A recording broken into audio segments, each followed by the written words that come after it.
En este teórico vamos a analizar todos los detalles terapéuticos de la farmacología adrenérgica, recordando nuevamente los distintos receptores y los distintos fármacos que tienen un uso terapéutico.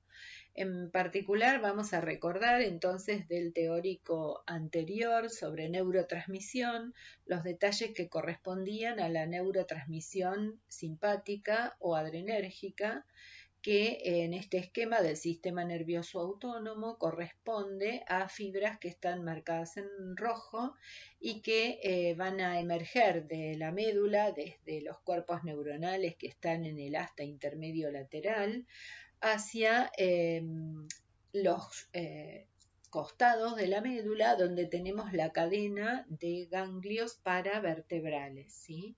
La fibra preganglionar entonces es corta desde la médula hacia ese ganglio, en la mayoría de los casos. En otros casos existen otro tipo de ganglios que están un poquito más alejados, que se denominan prevertebrales, como vemos allí el ganglio celíaco o el ganglio mesentérico superior inferior, y están un poquito más cerca de los órganos efectores. De todas maneras, siempre la fibra postganglionar es la más larga en el caso del sistema simpático y llega desde esos ganglios hacia el órgano efector. Recordemos entonces que hay funciones muy importantes reguladas por el sistema simpático, fundamentalmente toda la actividad cardiovascular es estimulada por el sistema simpático, ¿sí? A través de los efectos de la adrenalina, de la cual siempre se dice que prepara para la lucha o para la huida, con lo cual vamos a ver efectos como taquicardia, aumento de la presión arterial por vasoconstricción, aumento del catabolismo hepático para producir glucosa libre en plasma como sustrato para los músculos. Vamos a tener vasodilatación a nivel de las arteriolas que irrigan al músculo esquelético, y vamos a tener disminución de las funciones vegetativas como el tránsito gastrointestinal, la micción, etcétera, con el predominio entonces de la constricción de los tejidos o músculos lisos que funcionan como esfínter. En este otro esquema, que se refiere también al sistema nervioso autónomo, podemos ver con un poquito más de detalle que la vía simpática también va a inervar las glándulas salivares, las glándulas parótidas, sublingual, submaxilar, ¿sí? Y al mismo tiempo que también el parasimpático las inerva, con lo cual la secreción salival es estimulada por las dos vías del sistema nervioso autónomo. Recordemos también que en el ojo la vía simpática inerva a las fibras de músculo liso radial, con lo cual conduce a una midriasis. Tenemos allí también indicada la inervación no solo de corazón, en donde tenemos cronotropismo, inotropismo, lucitropismo y dromotropismo positivo, sino también del sistema respiratorio, en el cual a través del músculo liso el simpático va a producir broncodilatación a nivel de bronquiolos, tráquea, etc. Respecto de la función cardíaca, es muy importante ver hacia la izquierda la representación de los varoreceptores, que van a jugar un rol importante en la respuesta de los fármacos, de muchos de los fármacos con acción en los receptores adrenérgicos, ¿sí? Recordemos que estos varoreceptores se encuentran en el callado aórtico y en el seno carotídeo, y que responden a cambios bruscos en la presión arterial, con lo cual en esa filmina lo que vemos es una aferencia sensorial marcada en azul, que va a llevar la señal, digamos, dada por la frecuencia de estimulación de esos varoreceptores hacia el sistema nervioso a nivel medular, hacia la zona en la cual se origina el nervio vago fundamentalmente y el glosofaringeo, ¿no? Noveno y décimo par craneal. Junto con esos pares craneales, las fibras del nervio vago van a dar una respuesta refleja sobre corazón y vasos. En otra filmina posterior vamos a ver con más detalle cómo se produce esa especie de arco reflejo, ¿sí? Pero acá podemos recordar que el callado aórtico solamente, el varoreceptor del callado aórtico solamente responde a aumentos en la presión arterial, mientras que el varoreceptor del seno carotídeo responde ya sea a aumentos o a disminuciones, con lo cual después vamos a ver las respuestas reflejas sobre los tejidos cardíaco y vascular. Y respecto del tejido vascular, abajo tenemos un esquemita donde nos muestra que directamente de los ganglios paravertebrales, ¿sí?, que están a los costados de la columna, surgen fibras adrenérgicas postganglionares segmentarias, como dice allí, que van a ir a inervar a los vasos sanguíneos y a los folículos pilosos, ¿sí? Es decir, que a lo largo del vaso sanguíneo tendremos terminales noradrenérgicas bajo la forma de cuentas de collar con varicosidades a partir de las cuales tenemos todo el aparato de síntesis y liberación y recaptación del neurotransmisor noradrenalina, como hemos visto en el seminario anterior. Entonces, tanto los vasos arteriolares como las glándulas o folículos pilosos y en algunos casos glándulas de secreción tienen esa inervación simpática, por ejemplo la sudorípara. En esta filmina resumimos entonces todas las acciones noradrenérgicas que en parte se deducen a partir de todos los músculos y tejidos que hemos visto por separado antes de llegar a este tema, ¿sí? Con lo cual lo importante es que ustedes razonen, ¿sí?, la ubicación de los receptores y el tipo de efecto en base a deducirlo a través del mecanismo intracelular que ya aprendimos en clases previas. Bueno, fundamentalmente tenemos acción estimulante en receptores alfa 1 de la noradrenalina y eso va a ocurrir en los vasos, en las arteriolas, pero sobre todo ¿de qué tejido? De la piel, por eso tendremos vasoconstricción cutánea cuando hay una descarga simpática. Del riñón, ¿sí?, hay menor filtración glomerular. Y también después tendremos acción de receptores alfa 1 en la función de las glándulas, como las glándulas salivares y sudoríparas, es decir, que va a haber una estimulación simpática de la salivación y de la sudoración. Respecto a la sudoración, recordemos que tiene un patrón diferente a la secreción colinérgica, ya que la secreción sudorípara es difusa y generalizada. Imaginemos la situación de una descarga simpática, por ejemplo, por miedo. En general, entonces, ocurre la sudoración en la frente, en las palmas de las manos, regiones que no son las típicas de la sudoración promovida por el ejercicio, por ejemplo, que es localizada a nivel axilar y que esta es regulada por el sistema colinérgico. El segundo punto es en las vísceras. Si recordamos las vísceras, el sistema simpático produce una acción inhibitoria del peristaltismo fundamentalmente, y eso lo puede llevar a cabo a través de dos tipos de receptores: los alfa 2 presinápticos, que van a ser heteroreceptores en las terminaciones parasimpáticas, vagales en general, o de otro nervio parasimpático, y los receptores que están en el músculo liso adrenérgicos, que son los receptores beta 2, que van a ser más sensibles a la adrenalina circulante y producen una relajación directa del músculo liso según los mecanismos que ya vimos en clases previas, ¿sí? Entonces, todo este funcionamiento inhibitorio ocurre en el músculo liso de las vísceras, como intestino, vejiga, útero, bronquios, ¿sí? Y también tendremos receptores beta 2 en las arteriolas que irrigan el músculo esquelético para lograr la necesaria vasodilatación durante una descarga simpática. Bien, el siguiente punto es a nivel cardíaco. Allí los receptores predominantes ya vimos que son los beta 1, que acoplados a una GS y la vía de la adenilato ciclasa y la PK conducen a mayor influjo de calcio, por lo cual tendremos aumento en la frecuencia cardíaca por la mayor pendiente de la fase 4 de las células del nódulo sinoauricular y mayor volumen sistólico debido al inotropismo positivo que se logra con el aumento del influjo de calcio.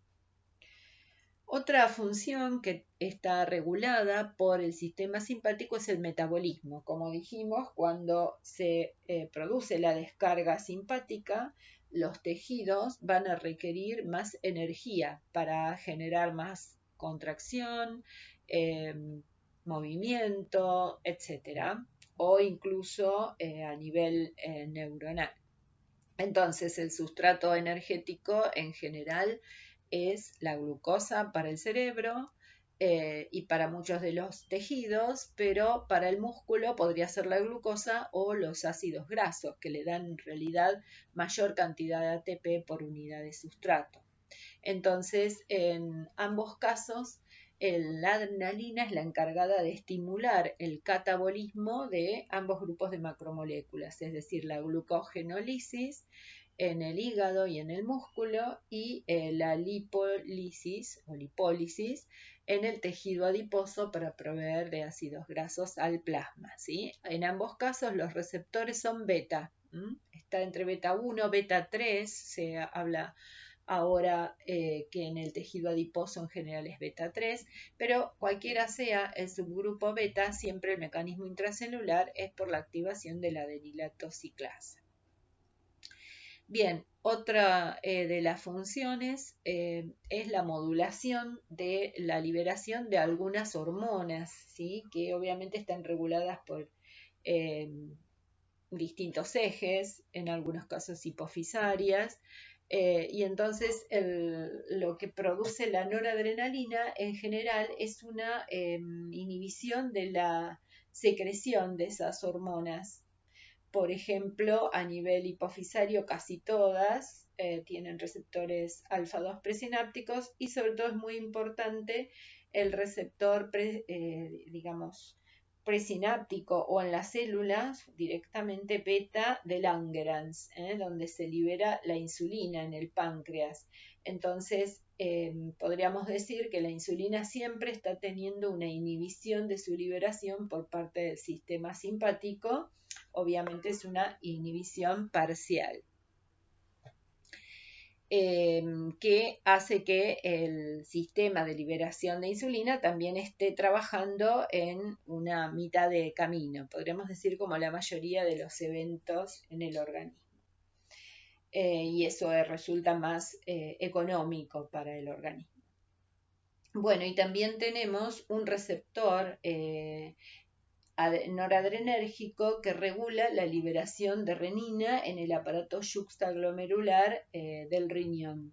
En ese caso, los receptores son de tipo beta, fundamentalmente beta 1, por lo menos puede ser beta 1 y beta 2, pero el beta 1 está presente, y va a ser un sitio de acción de fármacos antihipertensivos, así que tiene mucha importancia.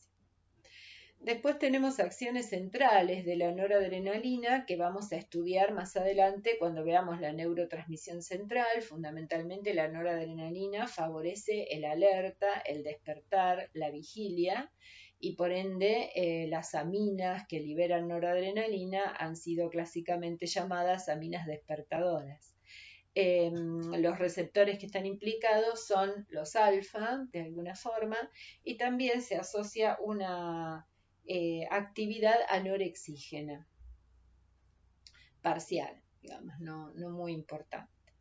Después tenemos finalmente otro tipo de receptores o de regulación que es por los alfa-2 presinápticos que los vamos a encontrar como reguladores muchas veces de la misma terminal noradrenérgica en los vasos y también reguladores de otros axones de otros neurotransmisores, por ejemplo de la acetilcolina en las vísceras, como habíamos dicho. También en esfínteres podremos tener receptores alfa 2 directamente en el músculo liso que van a producir una inhibición. Y en algunos vasos tenemos el alfa 2 posináptico vascular que está acoplado al influjo de calcio. Todo esto lo hemos visto en seminarios anteriores, así que vayan repasando lo de allí. Finalmente tendremos un receptor alfa 2 ubicado a nivel central en el origen, digamos, en que el bulbo regula a toda la eferencia simpática y que va a tener un rol muy importante en la regulación de la presión arterial, en la regulación de la respuesta a los vasoreceptores y puede ser blanco de acción de un grupo de fármacos antihipertensivos importante. Ya lo vamos a ir viendo en los distintos filmines. Esta filmina nos recuerda entonces los distintos tipos de receptores noradrenérgicos o adrenérgicos en general. En la actualidad se han encontrado algunos subtipos de receptores, por ejemplo, dentro del receptor alfa 1 se lo denomina alfa 1A, B y C, con distintas ubicaciones y pequeñas diferencias en cuanto a algún antagonista específico, pero no nos vamos a extender en esa distinción. Lo más importante es recordar los 4 tipos de receptores, cada uno con su mecanismo de acoplamiento a través de proteínas, sea GQ el alfa 1, GI el alfa 2, GS los 2 tipos de receptores beta. Y según el tejido en el cual estén ubicados, ustedes ya podrán deducir de todo lo que vimos anteriormente, no solo cuál es el mecanismo de segundos mensajeros que se acciona, sino finalmente cuál es el efecto, por ejemplo, sobre las funciones contráctil, de secreción, endotelial, etc. Fundamentalmente, teniendo en cuenta la ubicación y la función de cada uno de esos receptores, podemos deducir la función que cumplen, ya sea en el músculo liso vascular, en el músculo cardíaco, dentro del músculo liso, en los que cumplen la función de esfínter, y el alfa 2 presináptico que también está acoplado a una proteína GI y por lo tanto hiperpolariza el axón y reduce la liberación del propio neurotransmisor o el proceso de exocitosis de otro tipo de neurotransmisor si el alfa 2 está ubicado, por ejemplo, en una terminal colinérgica o serotoninérgica, ya que esa es una de las regulaciones principales de la liberación del neurotransmisor. A modo de repaso de seminarios anteriores, recordamos entonces que en la terminal noradrenérgica o varicosidad, según la ubicación de la neurona noradrenérgica, siempre vamos a tener desde la síntesis de neurotransmisor a partir del aminoácido tirosina, el ingreso a las vesículas, donde ocurre el último paso de dopamina noradrenalina por la dopamina y beta hidroxilasa, la incorporación a las vesículas de muchas de las terminales de otros cotransmisores como el neuropéptido I y el ATP, el proceso de exocitosis cuando se conduce el potencial de acción que termina en la activación de canales de calcio en la terminal axónica para iniciar el proceso de movilización y fusión de las vesículas con el axón, con la membrana axónica, la formación de complejos de conexinas y proteínas SNAR que permite la liberación del contenido de la vesícula y la regulación, la acción de ese contenido en los distintos tipos de receptores posinápticos que para la adrenalina y para la noradrenalina, mejor dicho, van a ser de tipo alfa o beta. A veces en un mismo tejido podemos tener más de un tipo de receptores y la respuesta entonces va a ser el resultado de acciones combinadas de esos efectos, y también se pueden agregar los efectos producidos por el ATP en sus propios receptores o por neuropéptido I, que en general contribuyen y potencian el efecto de la noradrenalina.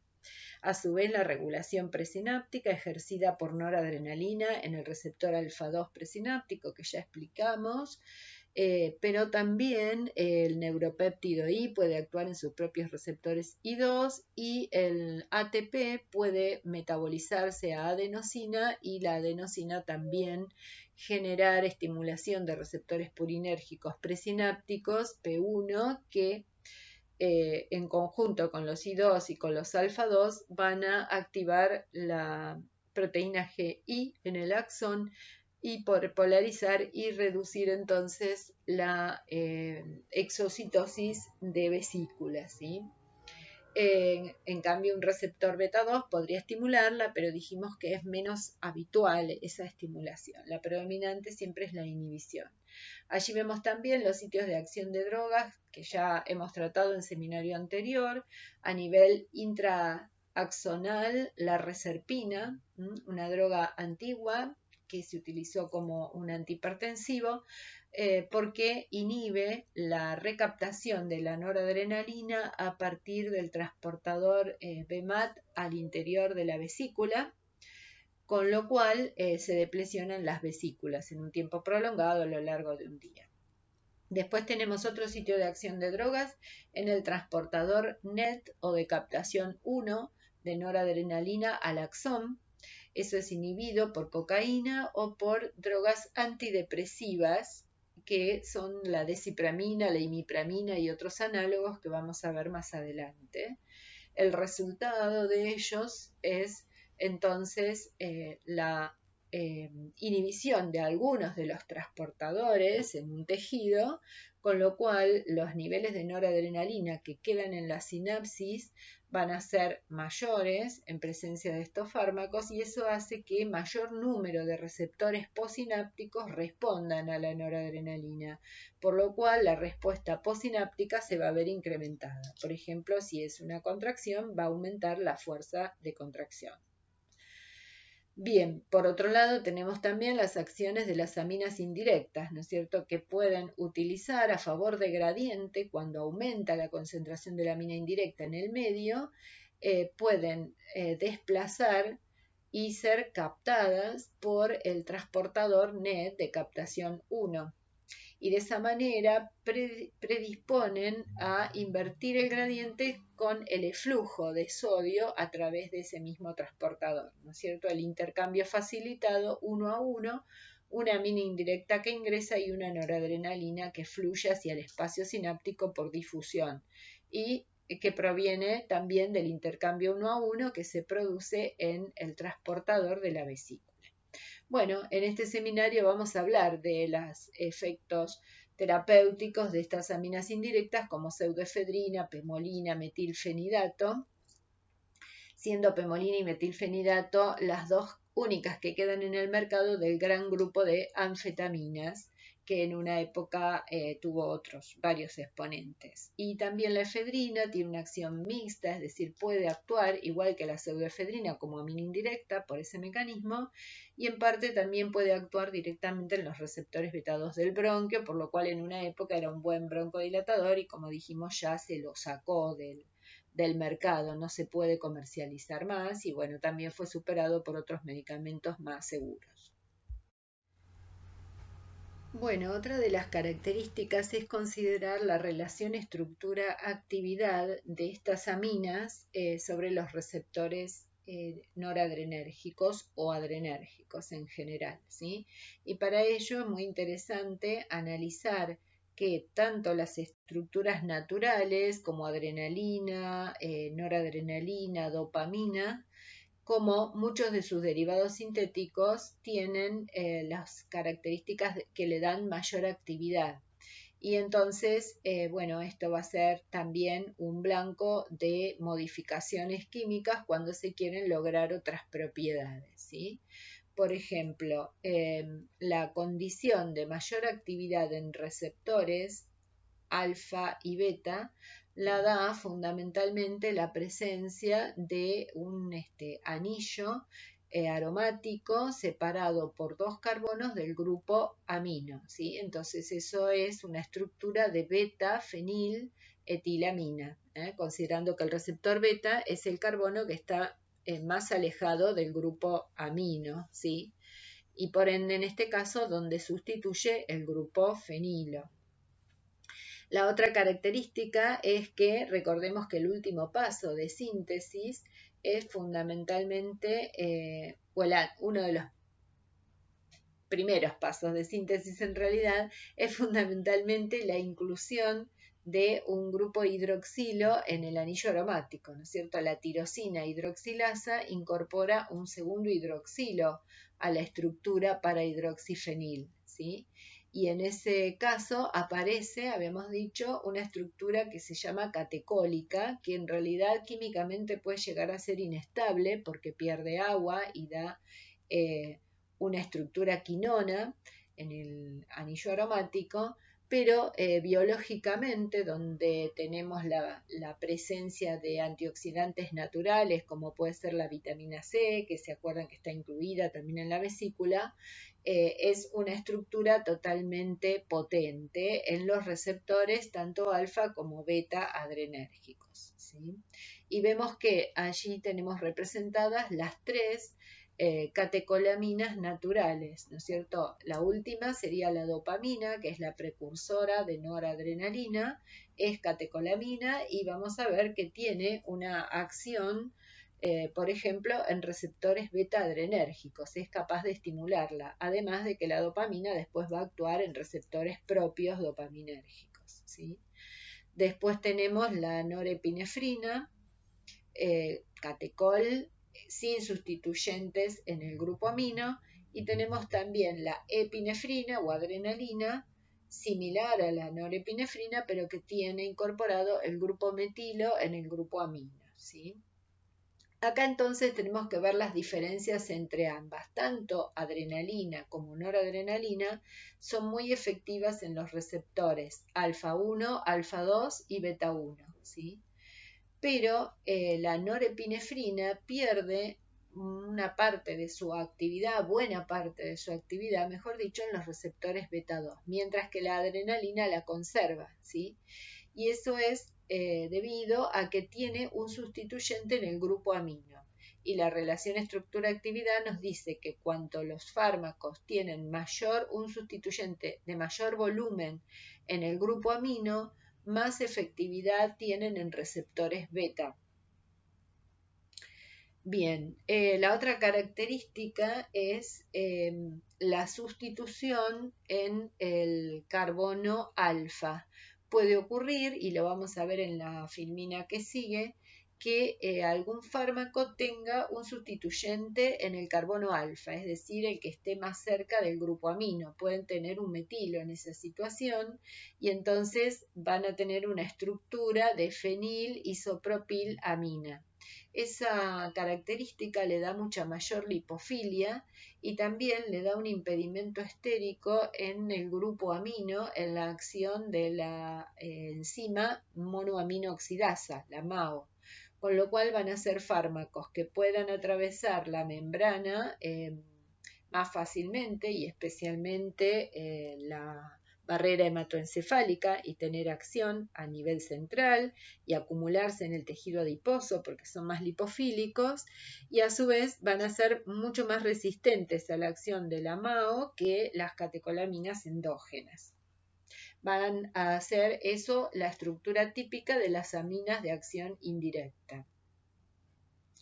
Y por otro lado, otro requerimiento muy importante es la presencia del hidroxilo en el carbono beta. Como habíamos dicho, este sí es el último paso de la síntesis, ¿no es cierto? El de la dopamina beta hidroxilasa, que cataliza la introducción de un grupo hidroxilo en el carbono beta de la dopamina para dar la noradrenalina.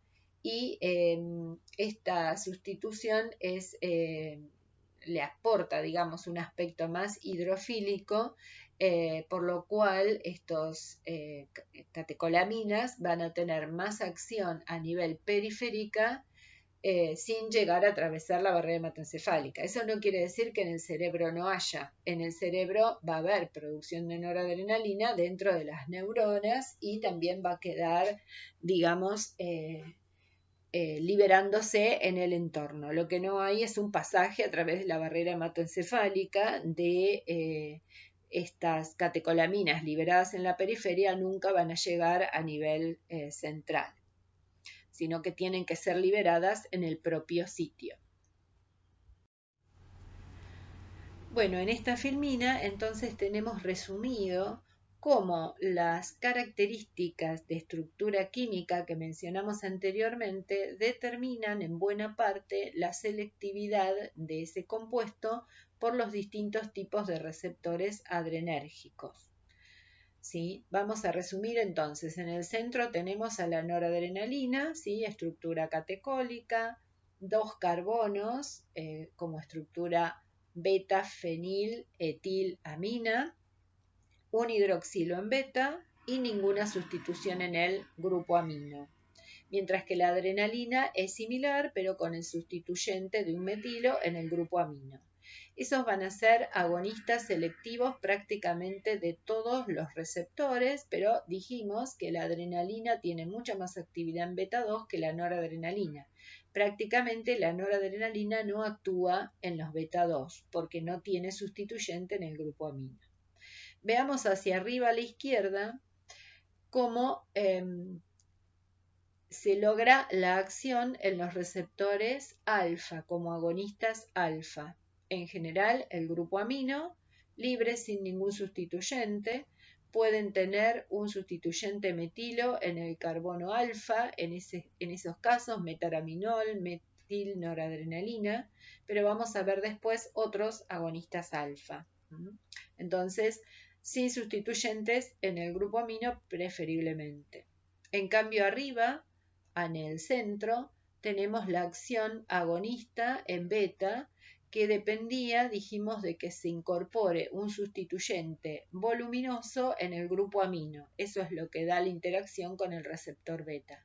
Y entonces tenemos, además de la natural adrenalina, una catecolamina de síntesis como es el isoproterenol, o llamado también isoprenalina, como dice allí, que fíjense que es igual a la adrenalina, con la diferencia de que en lugar de tener un metilo en el grupo amino, aparece un isopropilo, y de allí el nombre de isoproterenol.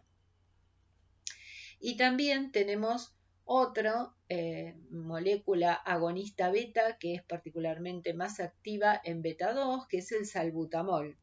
El isoproterenol, recordemos, es efectivo en beta 1 y beta 2, mientras que el salbutamol es más activo en beta 2, ¿sí? Eso no quiere decir que no actúe en beta 1, eventualmente a dosis o concentraciones más altas también podría estimularlo, pero se lo considera un agonista selectivo beta 2 y la diferencia es que tiene un isobutilo sustituyendo al grupo amino. El resto es muy parecido, pero fíjense que tampoco tiene la estructura catecólica, sino que uno de los 2 hidroxilos está más alejado del grupo del anillo aromático por un carbono, ¿sí? Es un hidroximetil lo que sustituye en vez de un hidroxilo solo. Y eso le va a dar mucha más estabilidad, ¿sí? No va a ser tan fácilmente degradado por el oxígeno y el ambiente, la luz. Fundamentalmente la adrenalina, la noradrenalina y la dopamina, cuando toman contacto con el ambiente, la oxidación es lo que más la afecta fundamentalmente en ese anillo fenólico con catecoles, ¿sí? La función catecólica se oxida a una función que se llama adrenocromo, que absorbe en el visible, y entonces si uno tiene adrenalina o noradrenalina en una solución y toma contacto con la luz y el oxígeno del aire, en poco rato va a ver cómo se va poniendo rojizo. Eso es que la molécula de adrenalina o de noradrenalina se convirtió en adrenocromo, con una estructura quinónica en ese anillo que antes era aromático. Entonces, salbutamol sería más resistente porque de alguna manera no tiene el grupo catecol. Bien, hacia la derecha después vemos también otras modificaciones que se pueden hacer para obtener los antagonistas. Acá es más difícil establecer la relación estructura-actividad, pero fíjense que el propranolol se parece bastante a la isoprenalina, pero obviamente ya se incorporan dos anillos, perdió el catecol, tiene un grupo oxi como si fuera un éter. Así que bueno, ya ahí se pierde la relación de estructura-actividad y obviamente es la habilidad del diseñador de moléculas lograr antagonistas que sean cada vez más selectivos. De todas maneras, el propranolol es antagonista beta, pero no selectivo. Puede bloquear al beta 1 y al beta 2. Si vamos hacia abajo de la noradrenalina, bueno, a la izquierda tenemos de nuevo la dopamina, de la cual ya habíamos hablado, es catecolamina, pero no tiene el hidroxilo en el carbono beta, con lo cual va a ser menos potente que la noradrenalina. Y de hecho dijimos que va a actuar en receptores propios y en receptores beta 1, no va a actuar en receptores alfa. Y abajo, en el recuadro fucsia, tenemos tres compuestos. Fíjense que la tiramina deriva de la dopamina en el sentido de que es prácticamente similar, excepto que perdió el grupo catecol. Le quedó solamente un hidroxilo, el parahidroxifenil, porque la tiramina es obtenida por decarboxilación de la tirosina. Después tenemos la efedrina, que tiene un grupo hidroxilo en beta y tiene un metilo en alfa y un metilo en el nitrógeno amínico. Con lo cual ya podemos ver que comparando efedrina con tiramina va a ser mucho más potente, porque tiene el hidroxilo en beta, también puede actuar en receptores beta adrenérgicos por tener un metilo en el nitrógeno, de hecho es agonista beta adrenérgico, y también al tener una metilación en el carbono alfa va a ser mucho más lipofílico que la tiramina y eso le va a permitir atravesar la barrera hematoencefálica y llegar a tener un efecto central. Como habíamos dicho, la efedrina fue un buen broncodilatador por esa acción beta 2 y también una droga, digamos, con actividad estimulante a nivel central, una amina despertadora y es una amina indirecta. La tiramina también es una amina indirecta, ¿sí? Porque no son catecólicos y pueden en cambio liberar noradrenalina por recaptación a través del transportador NET o de captación 1. Y lo mismo ocurre con la anfetamina, la clásica amina de acción indirecta que tiene un sustituyente en el carbono alfa, con lo cual es lipofílica en forma parecida a la efedrina. Si comparamos anfetamina con efedrina son casi iguales, pero ¿cuál es más activa? Obviamente la efedrina, porque tiene el hidroxilo y el metilo en el nitrógeno.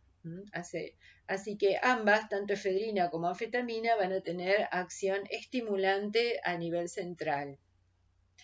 Y sabemos que la efedrina, bueno, ya está fuera del mercado porque encima ha sido utilizada para la síntesis como precursor químico de otras aminas alucinógenas, drogas, digamos, de abuso, y entonces ya no se puede comercializar efedrina. Sin embargo, existe la pseudoefedrina en el mercado, que es una estructura en el plano similar a la de la efedrina, pero es un estereoisómero y solamente conserva la actividad de amina de acción indirecta, ya no actúa en los receptores beta 2. Y la pseudoefedrina obviamente sí se puede comercializar, pero no está exenta de producir efectos estimulantes a nivel central que, bueno, fundamentalmente implican el aumento de la alerta o amina despertadora, digamos. Aquí en la parte superior entonces vemos otros agonistas de los receptores alfa adrenérgicos, ¿sí? Como fenilefrina y metoxamina. Fíjense que fenilefrina en realidad se parece bastante a las estructuras que vimos anteriormente, solo que el hidroxilo del anillo no está en posición para, pero va a ser un agonista alfa 1 interesante.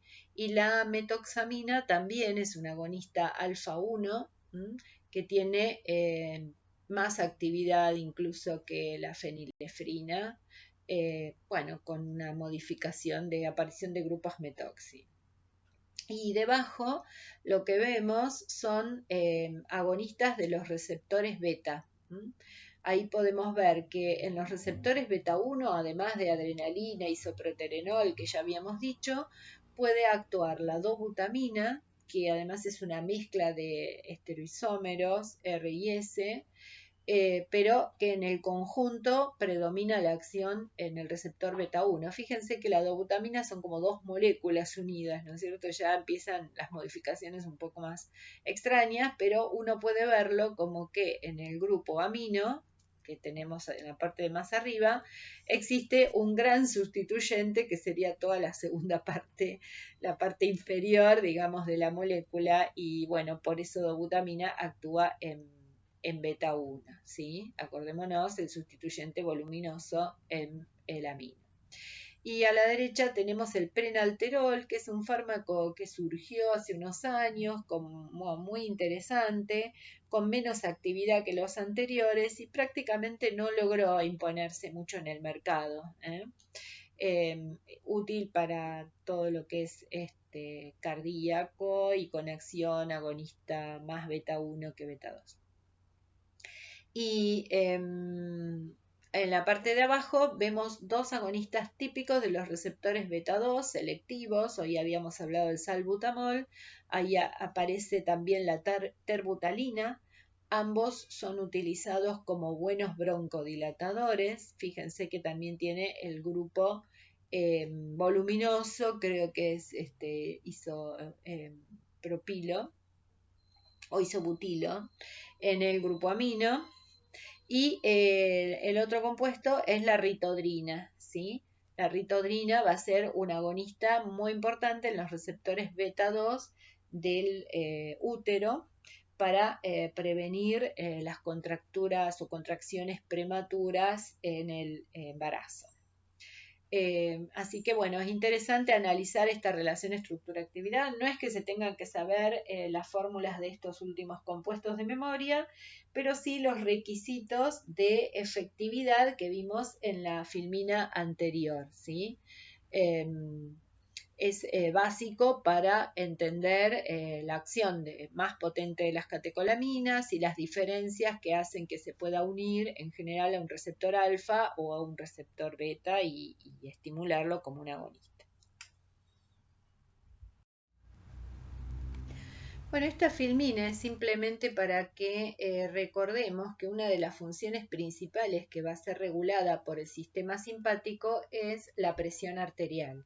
Y en la presión arterial intervienen varios componentes. Como sabemos, la presión arterial es el producto de la resistencia periférica total por el volumen minuto cardíaco. La resistencia periférica total va a ser la principal determinante de la presión diastólica a través del tono de los vasos. Y fundamentalmente ese tono de los vasos va a depender en buena medida de la inervación simpática que posean, ¿sí? Por otra parte, el sistema nervioso central controla a través del bulbo, donde recordemos que está el piso del cuarto ventrículo y donde están presentes los centros, como el centro vasomotor, que controla la regulación de ese tono de los vasos a través de la regulación del sistema nervioso autónomo simpático y a su vez la regulación de la inervación cardíaca, simpática y parasimpática a nivel de los nódulos sinoauricular fundamentalmente, con lo cual también controla la frecuencia cardíaca, ¿sí? Y entonces, como habíamos visto inicialmente, también los varoreceptores van a generar una respuesta importante detectando ese tono de los vasos a través de la detección de la presión arterial y generando una respuesta a partir de esta regulación de las fibras simpáticas desde el bulbo hacia los distintos segmentos de la médula en donde se originan las fibras simpáticas.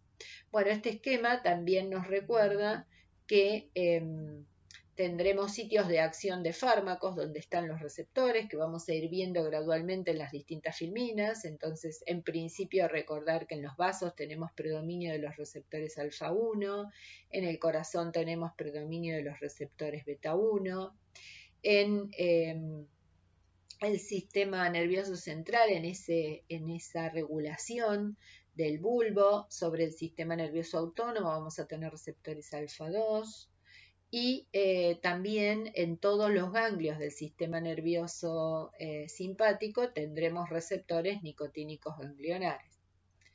¿Y qué otro componente también importante de la regulación de la presión arterial es el sistema renina-angiotensina-aldosterona, que obviamente responde a cambios en el volumen de líquido, la volemia, y de sodio, en el nivel de sodio, que llegan a nivel de las arteriolas aferente y eferente en el riñón, y a consecuencia de eso se restaura una hipotensión, por ejemplo, con la liberación de angiotensina 2 finalmente como vasoconstrictor y aldosterona como hormona, digamos, mineralocorticoide encargada de estimular la reabsorción de sodio y por ende de agua a nivel de los túbulos renales. Bueno, todos estos puntos los vamos a analizar con más detalle más adelante cuando veamos antihipertensivos, pero en estas circunstancias pueden ser interesante que ustedes recuerden cómo participa en esa regulación, porque vamos a tener receptores adrenérgicos regulando todas esas funciones y entonces va a ser importante para los mecanismos de acción de fármacos adrenérgicos. Como les decía, existen mecanismos compensadores en la regulación de la presión arterial o mecanismos reflejos, y fundamentalmente el sistema de varoreceptores es uno de los principales.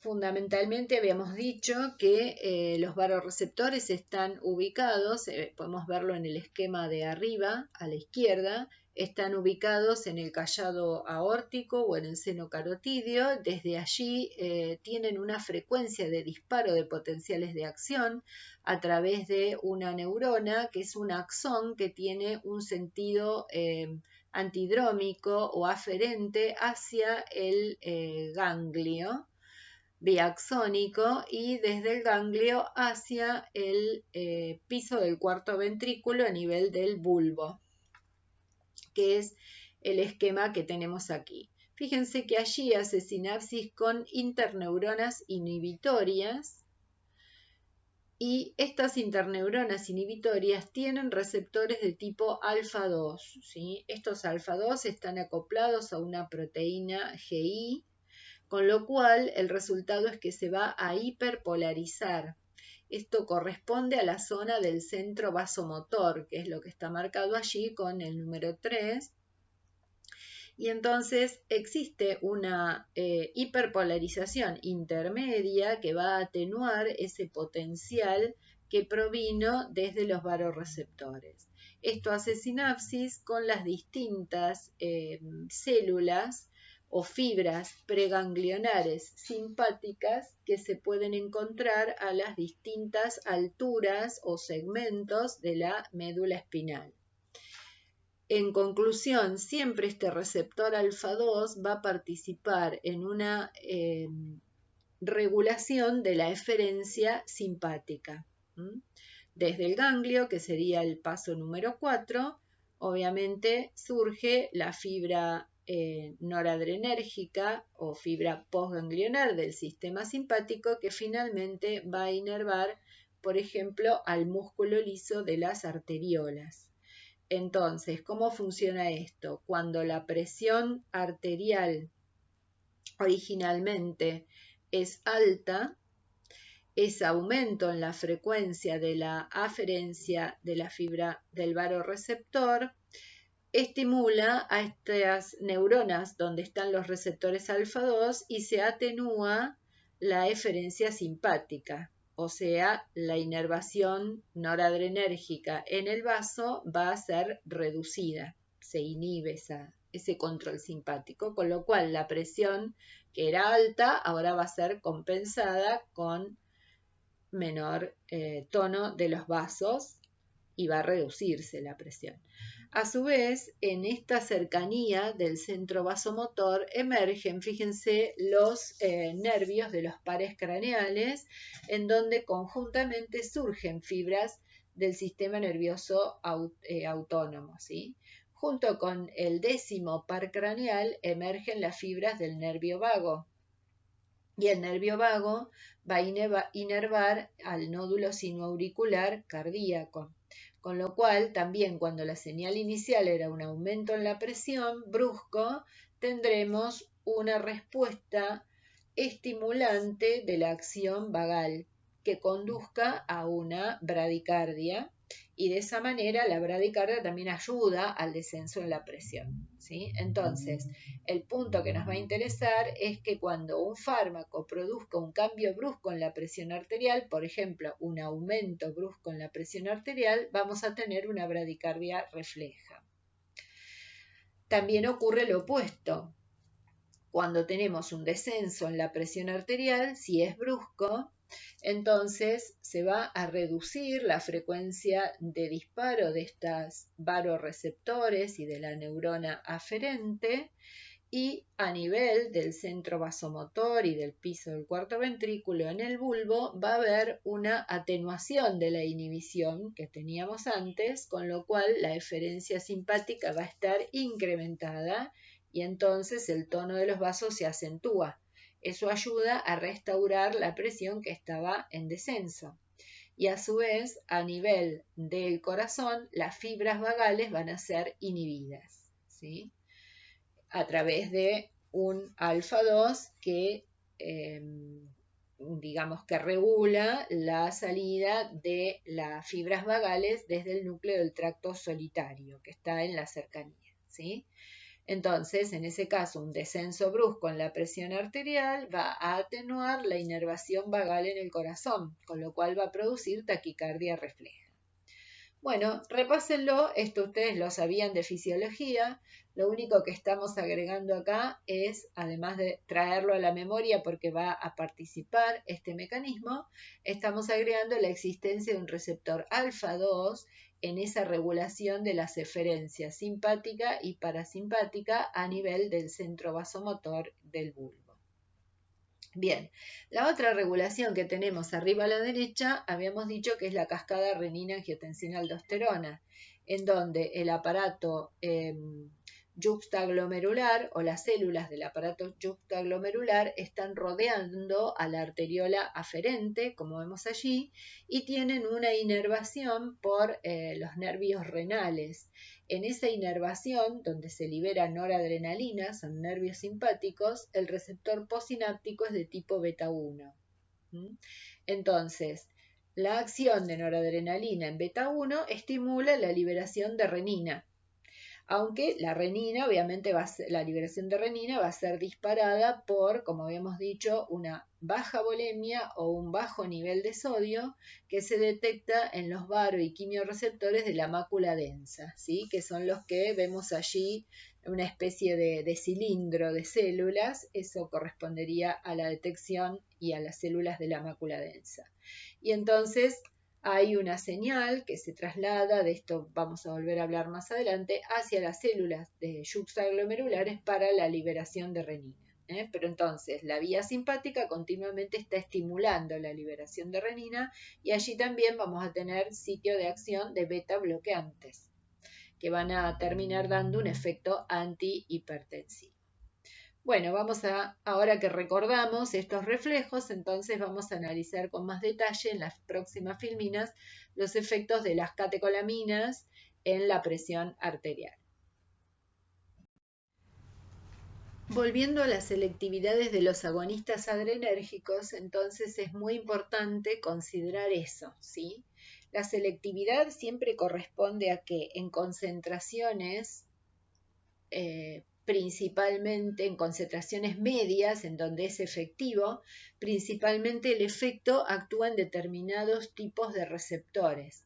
Eso no quiere decir que si aumentamos mucho la concentración no se pierda la selectividad y pasen a actuar en otros receptores.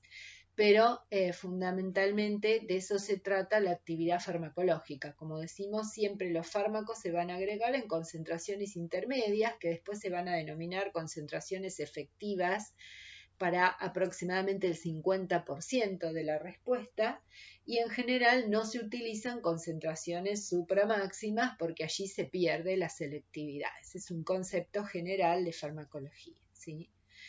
Bien, entonces dentro de ese criterio lo que tenemos es que a los fármacos los denominamos con determinada selectividad. Por ejemplo, agonistas alfa-1 consideramos a fenilefrina y metoxamina que van a tener mayor actividad en los receptores alfa-1 que en los receptores alfa-2.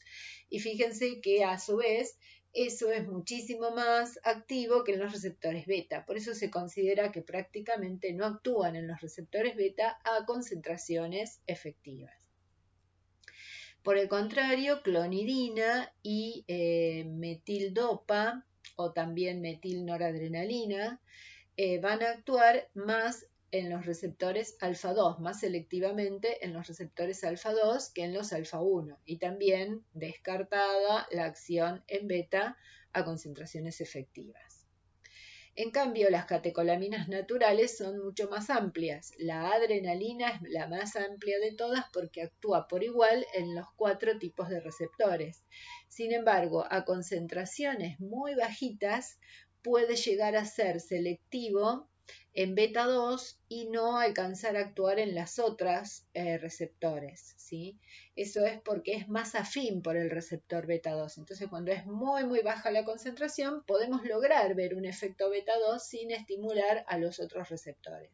Pero a concentraciones intermedias efectivas, la adrenalina puede actuar en alfa 1, en alfa 2, en beta 1 y en beta 2. Por eso es muy, útil también aplicada como medicamento en ciertas condiciones.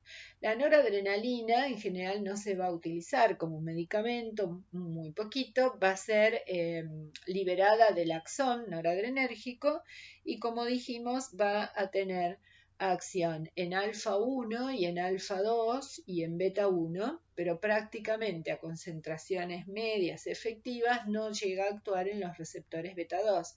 Por eso también a los receptores beta 2 se los denomina extraneuronales, porque en realidad como no responden a la noradrenalina, no van a estar concentrados en torno a las sinapsis noradrenérgicas, sino que su distribución en el tejido, en los vasos, arteriolas, por ejemplo, es más alejado de las terminales axónicas, ¿sí?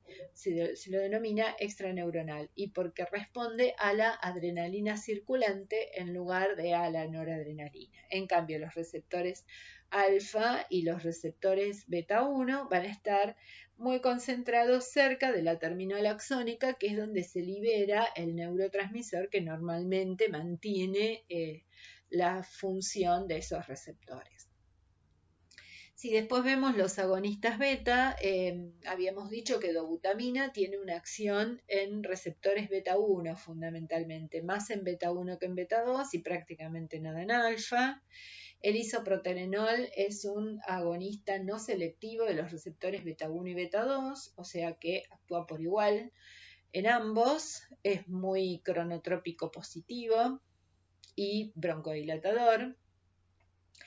Y después tenemos los agonistas beta 2, que son los clásicos broncodilatadores como salbutamol, terbutalina, albuterol, metaproterenol, o el relajante uterino ritodrina, que actúan todos mucho más en beta 2 que en beta 1. No quiere decir que no actúen en beta 1, ¿sí? Pueden actuar en beta 1 y dar taquicardia como efecto adverso, pero en general no llegan a actuar en receptores alfa.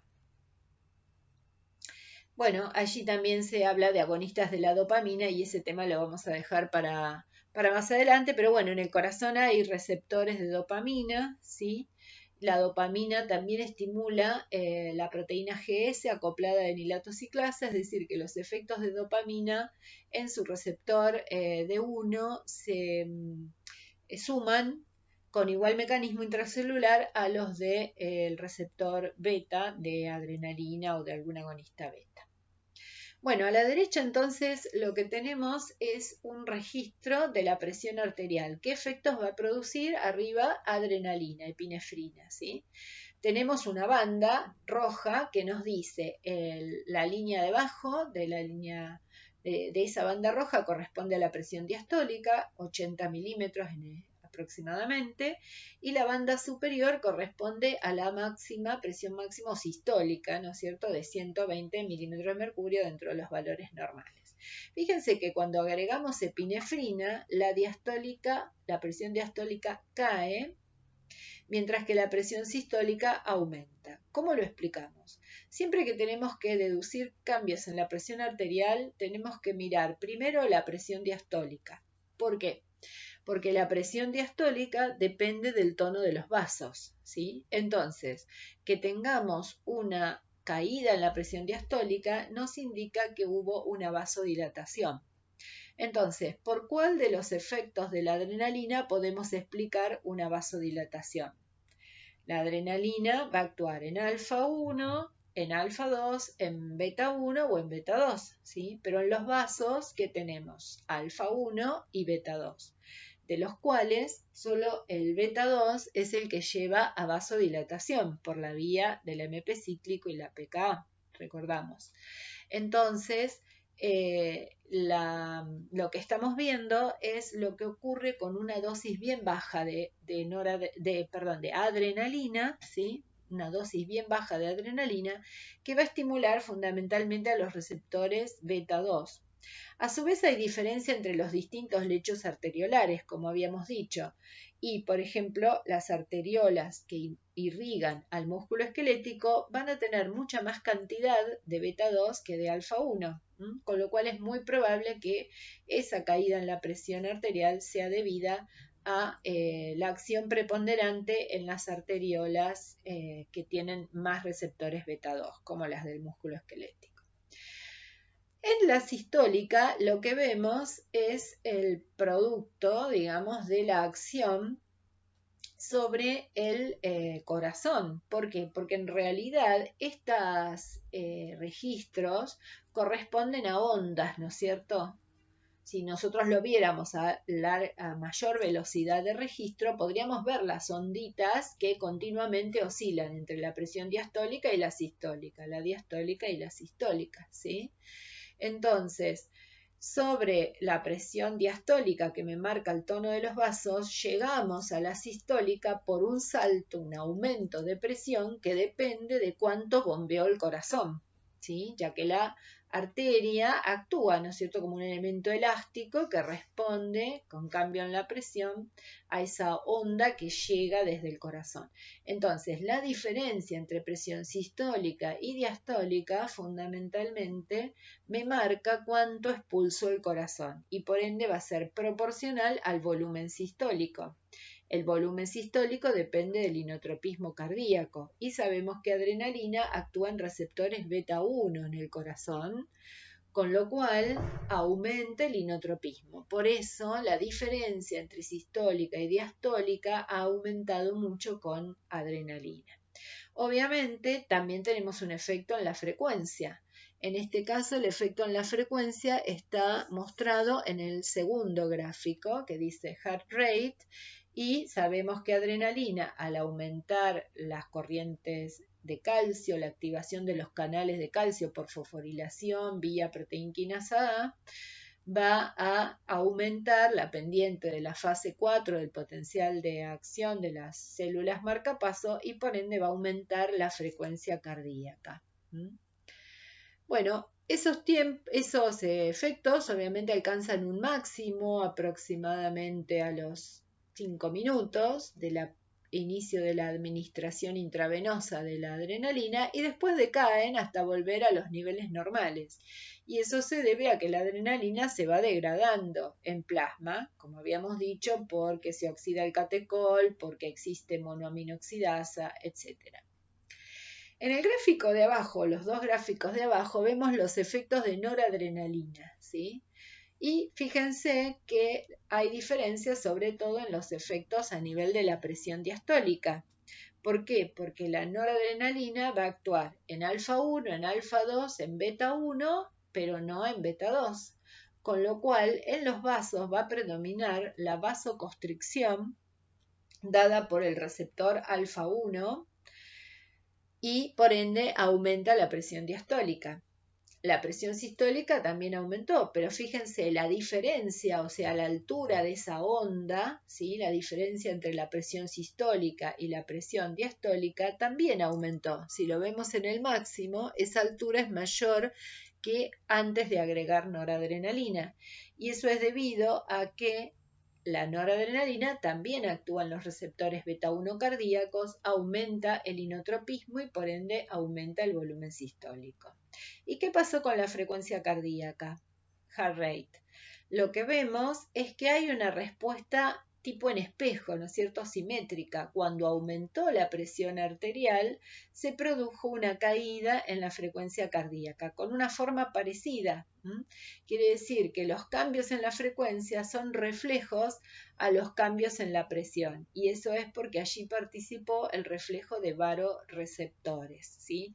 En realidad, en la frecuencia cardíaca, la noradrenalina podría producir por la acción beta 1 un aumento en la frecuencia.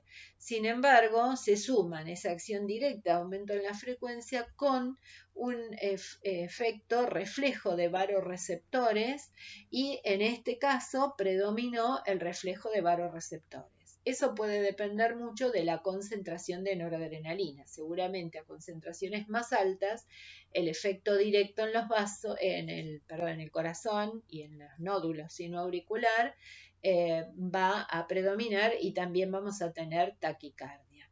Así que el efecto en la frecuencia muchas veces es variable. Se mezcla efecto directo, efecto reflejo y dependerá cuál predomine. El efecto reflejo puede predominar cuando el cambio en la presión arterial fue muy brusco. Si fue leve, muchas veces tampoco se ve el efecto reflejo. Aquí podemos ver nuevamente los efectos de las catecolaminas, noradrenalina, adrenalina y agregamos isoproterenol, ¿sí? Veamos que en el tiempo en el cual se administra por perfusión 10 microgramos por minuto de las catecolaminas, se produce en la parte de presión arterial un registro, ¿sí? Entonces ahí vemos quizás un poquito más claro, son valores que nos marcan, no es un registro, sino valores medidos en el tiempo que nos marcan los valores de la presión diastólica, la mínima, que con noradrenalina se incrementó, la máxima sistólica también se incrementó y fundamentalmente ahí se puede apreciar en las líneas verticales que la diferencia entre sistólica y diastólica se incrementó mucho respecto del inicio y recordemos que eso nos marca la acción beta 1 a nivel del inotropismo cardíaco, que es aumentado positivamente. Entonces también vemos que hay una bradicardia refleja, en este caso frecuencia del pulso, es lo que nos marca la frecuencia, disminuye durante la perfusión de noradrenalina y en el trazado inferior vemos que la resistencia periférica se eleva debido a la vasoconstricción, que es la causante del aumento en la presión diastólica. En el medio tenemos adrenalina, entonces como ocurrió en el registro, en la filmina anterior, a bajas dosis la adrenalina puede tener un efecto vasodilatador con el predominio de la acción beta 2 de los vasos, pero en el corazón actúa en receptores beta 1, con lo cual el inotropismo se incrementa y por ende la diferencia entre sistólica y diastólica se incrementó. Vemos que la sistólica aumenta y sobre todo lo que hay que mirar es la diferencia, ¿sí? La frecuencia del pulso aumenta en este caso, a diferencia de noradrenalina. ¿Por qué? Fundamentalmente porque acá teníamos vasodilatación o hipotensión diastólica, con lo cual podría haber un efecto reflejo y a su vez la adrenalina actúa directamente en beta 1 del corazón. ¿Ven? Entonces que se venció el efecto de los vasoreceptores reflejo que teníamos con noradrenalina y acá en ambos casos, tanto el reflejo como el directo en beta 1 predominan y tenemos taquicardia. La adrenalina siempre va a producir taquicardia. Fíjense que la resistencia periférica total se reduce por la vasodilatación por beta 2, que es la causante de la hipotensión diastólica. Y tercero, tenemos al isoproterenol. Recordemos que isoproterenol actúa exclusivamente en beta 1 y beta 2, ¿sí? Entonces se va a parecer bastante a adrenalina en el sentido de que va a dar vasodilatación basal, con lo cual la presión diastólica cae, la resistencia periférica cae, y después una acción estimulante de los beta 1 cardíacos, con lo cual la diferencia entre sistólica y diastólica aumenta. Ahí podría obtenerse también, un aumento en la frecuencia de pulso. El isoproterenol es muy cronotrópico positivo. Y la diferencia entonces es con la noradrenalina es que fundamentalmente noradrenalina no actúa en beta 2, por eso siempre vamos a tener un incremento de la presión arterial diastólica. En el caso de adrenalina depende un poco de la dosis. Si nosotros administráramos una dosis más alta de adrenalina, entonces también empezarían a responder los receptores alfa 1 de los vasos y por ende a concentraciones o dosis más altas podríamos llegar a encontrar un aumento en la presión diastólica, ¿sí? O sea que no solo depende de las selectividades, sino también de las dosis que se administre de cada una de las catecolaminas, como lo vamos a ver en próxima filmina. Bueno, en este gráfico entonces vemos cómo varían los efectos de la adrenalina a medida que se va aumentando la dosis, ¿sí? Si partimos con una dosis muy bajita, como 2 microgramos por kilo, fíjense, en azul tenemos el registro de la presión arterial sistémica. Como siempre dijimos, son ondas que están a baja velocidad del registro, una al ladito de la otra, y por eso parece una banda celeste, pero la línea inferior nos marca la presión diastólica y la superior la sistólica. En rojo vemos el registro de la frecuencia cardíaca y en verde lo que vemos es la fuerza contráctil del corazón. Entonces, al agregar 2 microgramos por kilo, fíjense que se observa una caída de la presión diastólica, o sea, el efecto de la adrenalina en beta 2. Si miramos allí la diferencia entre sistólica y diastólica en el pico de mayor caída diastólica, no es diferente al inicio. Quiere decir que a esa dosis de 2 microgramos kilo todavía no llegó a estimular a los receptores beta 1 del corazón, porque como decimos, los más afines, los más sensibles son los beta 2. Tampoco hay cambios en la frecuencia ni hay cambios en la contractilidad cardíaca. Más o menos lo mismo se ve en 4 microgramos por kilo, un poco más notoria la caída en la presión diastólica, y en 8 microgramos por kilo. Pero ya entre 4 y 8 podemos observar que la contractilidad cardíaca se va incrementando, sobre todo a 8 microgramos por kilo. Quiere decir que además de actuar en beta 2, ahora ya está actuando en beta 1, a mayor dosis. En el de más abajo seguimos la serie y fíjense que cuando se pasa a 16 microgramos por kilo se invirtió el efecto en la presión arterial. La presión diastólica, en vez de caer como ocurría hasta 8 microgramos por kilo, ahora se incrementa. Y se empieza a incrementar la frecuencia cardíaca y también sigue aumentando el inotropismo cardíaco, la contractilidad cardíaca en verde, ¿sí? Con lo cual, a partir de estas dosis ya estamos viendo el efecto alfa 1 predominante en los vasos, el beta 1 en el corazón. No quiere decir que dejó de actuar en beta 2. En los vasos tenemos beta 2 y alfa 1. El beta 2 va a seguir estando estimulado por adrenalina, pero ahora empieza a predominar el efecto de los receptores alfa 1 en ese balance total de la presión arterial, porque los alfa 1 son más numerosos en muchos lechos arteriolares como el cutáneo, el renal, son mesentérico, son predominantes los alfa 1 y entonces con dosis más altas se los estimula y eso se suma al efecto beta 2 y evidentemente es mayor el alfa 1 y por eso tenemos vasoconstricción, ¿sí?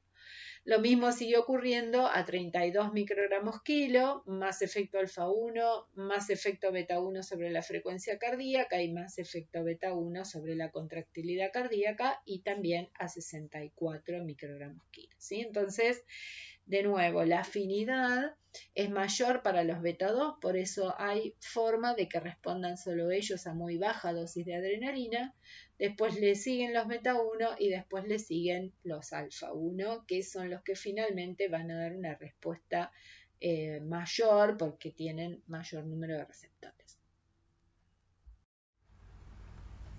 Aquí tenemos otros registros análogos en donde aparece el registro de la presión arterial en ondas, por eso vemos la mínimo diastólica, la máximo sistólica y la frecuencia cardíaca aparece marcada como los valores, ¿sí? 170 al inicio y observemos qué es lo que pasa después. El primer fármaco que se agrega, se administra por vía intravenosa es fenilefrina. Recordamos que la fenilefrina es una agonista alfa 1 selectivamente, ¿sí? Y vemos entonces que al agregar fenilefrina hay un incremento en la presión diastólica propio de la vasoconstricción mediada por alfa 1. Y hay un cambio de la frecuencia cardíaca desde 170 a 160, ¿sí? Eso nos está mostrando una bradicardia y entonces, ¿por qué tendremos una bradicardia si la fenilefrina es nada más que un agonista alfa 1?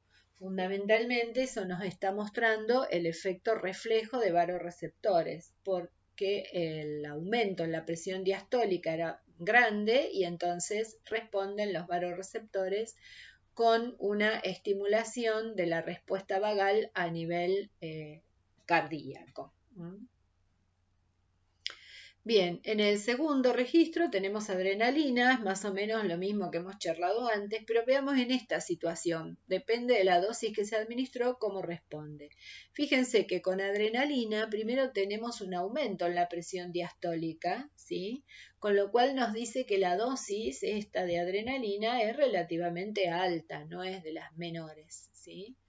Y tenemos también un aumento en ese pico de presión diastólica, tenemos que la diferencia entre presión sistólica y diastólica, o sea, el ancho de la banda, es más alta que lo que teníamos al inicio, antes de la adrenalina, y eso nos está mostrando un efecto de aumento del volumen sistólico, que determina la diferencia entre la presión sistólica y la presión diastólica y se debe al inotropismo positivo mediado por los receptores beta 1. Si miramos la frecuencia, cambió de 180 a 210, es decir, hubo un aumento importante en la frecuencia. La adrenalina siempre aumenta la frecuencia y eso es debido a que está estimulando los receptores beta 1 cardíacos. al final, tercer fármaco, tenemos el isoproterenol. Dijimos que es un agonista beta 1, beta 2. Entonces, cuando agregamos, perfundimos el isoproterenol, lo que vemos es una caída importante en la presión diastólica, dada por los receptores beta 2 en el músculo liso, vascular, hay vasodilatación. Y si miramos durante todo el periodo en el que está isoproterenol la diferencia entre sistólica y diastólica, vamos a ver que aumentó respecto del inicio, ¿sí? Entonces, eso es debido a que el isoproterenol también está actuando en receptores beta 1 cardíacos. O sea, si lo vemos al revés, uno puede, teniendo en cuenta estos registros de presión arterial, deducir cómo está actuando un fármaco problema, un fármaco desconocido, tratando de deducir primero qué efecto tiene en la presión diastólica y entonces en qué receptores podría estar actuando, qué efecto tiene en la diferencia entre sistólica y diastólica para ver si está actuando en el corazón y qué efecto tiene en la frecuencia cardíaca también para ver efectos en el ritmo cardíaco. Bueno, con esto entonces recordamos cuáles son los efectos generales de la estimulación simpática, es decir, la liberación de catecolaminas, que como habíamos dicho ocurre la estimulación de las terminaciones nerviosas noradrenérgicas, liberando noradrenalina, y por otra parte ocurre la estimulación de la fibra preganglionar en la médula suprarrenal, con lo cual se estimula la liberación de adrenalina al plasma. Entonces los efectos son generalizados, difusos e incluyen a nivel cardiovascular la típica taquicardia, que es muy sensible, digamos, y corresponde a la activación de receptores beta 1, también el inotropismo positivo que conduce al aumento en el volumen sistólico. En conjunto, mayor frecuencia y mayor volumen sistólico aumentan el volumen minuto cardíaco, que es una estimación del gasto cardíaco también. Pero por otra parte, esa mayor actividad cardíaca está acompañada por la liberación de adenosina, que es un subproducto del ATP consumido en el gasto cardíaco, y esa adenosina recordamos que se va a unir a receptores propios, a uno que por la vía del AMP cíclico aumentan la vasodilatación. Y a su vez también la adenosina actúa en receptor presináptico en la fibra noradrenérgica, tendiendo a atenuar la liberación de noradrenalina. Entonces, el conjunto es que el lecho coronario es autorregulado por la propia adenosina con vasodilatación coronaria y eso facilita entonces que ese corazón que está produciendo mayor gasto pueda recibir la adecuada cantidad de oxígeno y nutrientes como ácidos grasos y glucosa para realizar su metabolismo y compensar entonces el mayor consumo de ATP. Por otra parte, a nivel de las arteriolas cerebrales se puede producir cefalalgia. Recordemos que las arteriolas cerebrales se regulan más que nada dependiendo de la presión arterial general. Las catecolaminas aumentan la presión y entonces también a nivel de la irrigación vascular eso puede producir dolor, cefalea. En la cefalea hay componentes de vasoconstricción más relacionados con esta etapa y otros de vasodilatación que pueden desencadenar en distintas fases la cefalalgia. Pero es típico de una situación, digamos, de nerviosismo, de ansiedad que produce cefalalgia. A nivel renal habíamos dicho que los vasos contienen en general más cantidad de receptores alfa 1, igual que los vasos que irrigan la piel. Por eso vamos a tener vasoconstricción renal, lo cual tiende a reducir en parte la filtración glomerular, aunque hay otros factores que lo compensan, pero sí se reduce también la excreción iónica, se tiende a retener sodio. Y a nivel cutáneo se puede observar la típica vasoconstricción, el ponerse pálido, al menos mientras no haya realización de ejercicio. Y por el contrario, en los vasos que irrigan al músculo esquelético tenemos predominio de receptores beta 2, con lo cual la descarga adrenérgica suele producir vasodilatación en el músculo esquelético, ya lo habíamos explicado, lo cual es consecuente con que el músculo esquelético tenga que realizar mayor gasto y metabolismo, y también en el lecho esplácnico, ¿sí? Es decir, toda la circulación a nivel del vaso y del hígado. A nivel respiratorio, la vía simpática produce un aumento de la frecuencia respiratoria y eso ocurre desde el nivel del bulbo, desde el centro respiratorio que está muy cerquita del centro vasomotor, en el piso del cuarto ventrículo. Por otra parte, todo el árbol bronquial, ¿sí? Bronquio, tráqueo, bronquiolos, tiene receptores beta 2, ¿sí? Que compensan la acción parasimpática de broncoconstricción. Entonces, los beta 2 de los bronquios son estimulados por la adrenalina circulante para mantener la broncodilatación. A nivel metabólico, entonces dijimos que las catecolaminas son fundamentalmente catabólicas y van a estimular la degradación de las macromoléculas, por ende la glucogenólisis, también la lipólisis. Fundamentalmente esas dos cosas son mediadas por un receptor beta, en buena parte el beta 3. También se estimula el ingreso de la glucosa a la glucólisis, con lo cual puede aumentar los niveles de ácido láctico, y todo este conjunto de efectos catabólicos brindan entonces sustrato para todos los tejidos, para el metabolismo de los tejidos, y entonces se evidencia por un mayor consumo de oxígeno de los tejidos, ¿sí? Ese oxígeno es la cantidad de oxígeno captada por los tejidos para ingresar al metabolismo, ¿sí? Para realizar metabolismo. Bien, a nivel central, habíamos dicho, las catecolaminas circulantes no pasan al sistema nervioso central, no atraviesan la barrera hematocefálica, pero sí hay liberación de noradrenalina localizada en ciertas estructuras del sistema nervioso central, como el sistema límbico, como también la zona del centro vasomotor, y eso conduce a una estimulación, ¿sí? La acción adrenérgica aumenta la alerta y da sensaciones subjetivas, digamos, de estimulación.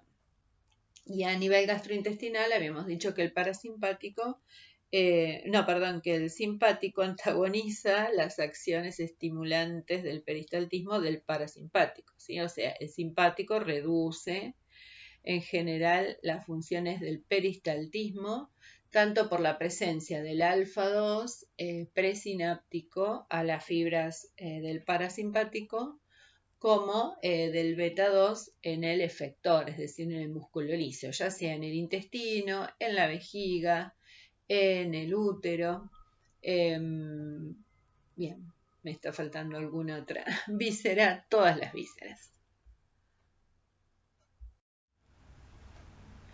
Bueno, ¿tienen algún uso terapéutico estas catecolaminas que dijimos que obviamente por ser catecol son muy fácilmente oxidables por acción del oxígeno y de la luz ambiental? Se estimula la oxidación de ese grupo catecólico para dar adrenocromo y estas soluciones se pueden pasar a un estado rojizo, ¿no es cierto?, que nos indica la descomposición, la degradación del principio activo.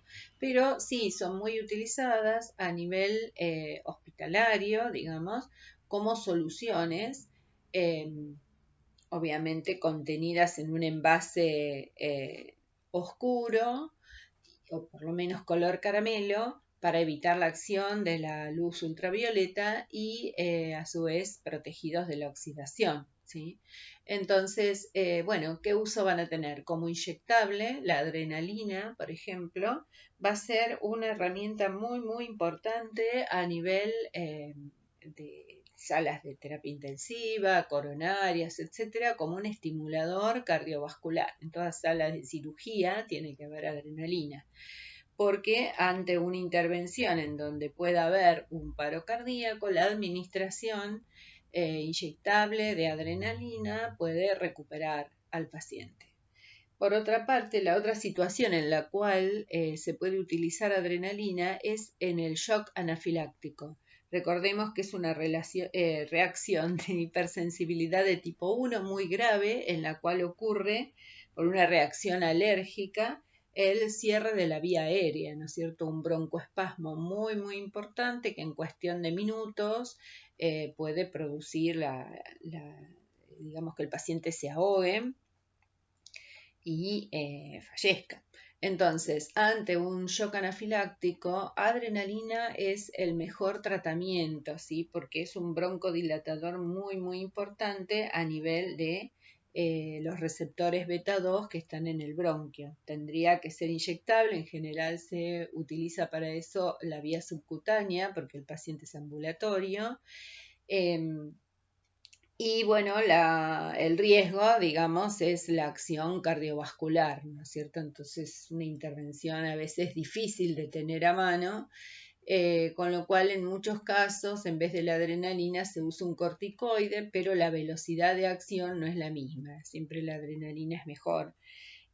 Por eso, bueno, lo que se trata de hacer es tener cuidado de no llegar a un shock anafiláctico a partir de no utilizar medicamentos que puedan ser propensos a generar un shock anafiláctico, ¿no? Por ejemplo, la alergia a antibióticos de tipo penicilina es algo que en un porcentaje pequeño de la población podría desencadenar un shock anafiláctico, entonces en general se hace alguna prueba cutánea antes de utilizar por primera vez una penicilina para ver que el paciente no sea alérgico.